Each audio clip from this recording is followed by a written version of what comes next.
এবার প্রধান বিচারপতি ওবায়দুল হাসানের পদত্যাগের দাবিতে আলটিমেটাম দিয়েছে বৈষম্য বিরোধী ছাত্র আন্দোলন।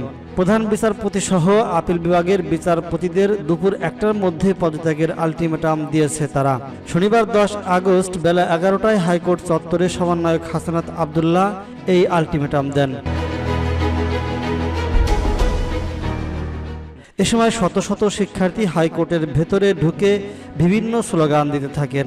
এর আগে সুপ্রিম কোর্টের প্রধান বিচারপতি সরকারের সঙ্গে কোনো প্রকার আলোচনা না করে ফুল কোর্ট মিটিং ডাকায় হাইকোর্ট ঘেরাও কর্মসূচি দেয় বৈষম্য বিরোধী ছাত্র আন্দোলন। শনিবার ১০ আগস্ট বৈষম্য বিরোধী ছাত্র আন্দোলনের অন্যতম সমন্বয়ক হাসনাত আবদুল্লাহ সামাজিক যোগাযোগ মাধ্যমে ফেসবুকে এক স্ট্যাটাসের মাধ্যমে এই কর্মসূচি দেন।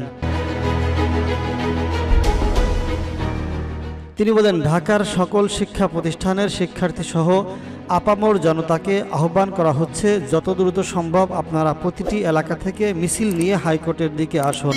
হাইকোর্ট ঘেরাও করা হবে, সেই সঙ্গে প্রতিটি শিক্ষা প্রতিষ্ঠান একত্র হয়ে মিছিল বের করুন। দেশের প্রতিটি জেলা কোর্ট, জজ কোর্ট ও বিচারপতিদের বাসভবন ঘেরাও করা হবে।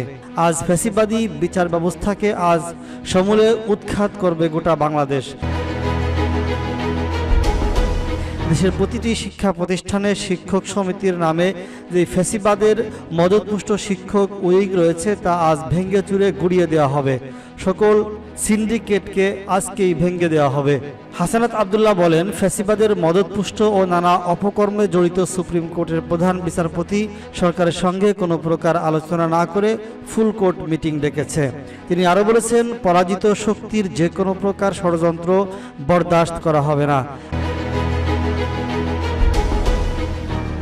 আইনজীবীরা ইতিমধ্যে এর প্রতিবাদে জড়ো হয়েছেন। আমরা আগেই প্রধান বিচারপতিকে পদত্যাগের আহ্বান জানিয়েছিলাম। ছাত্র জনতার বিরুদ্ধে অবস্থান নিয়ে তাদেরকে উস্কানি দিলে এর ভয়াবহ পরিণাম ভোগ করতে হবে। অনতিবিলম্বে বিনা শর্তে প্রধান বিচারপতি পদত্যাগ করুন এবং ফুল কোর্ট মিটিং বন্ধ করুন।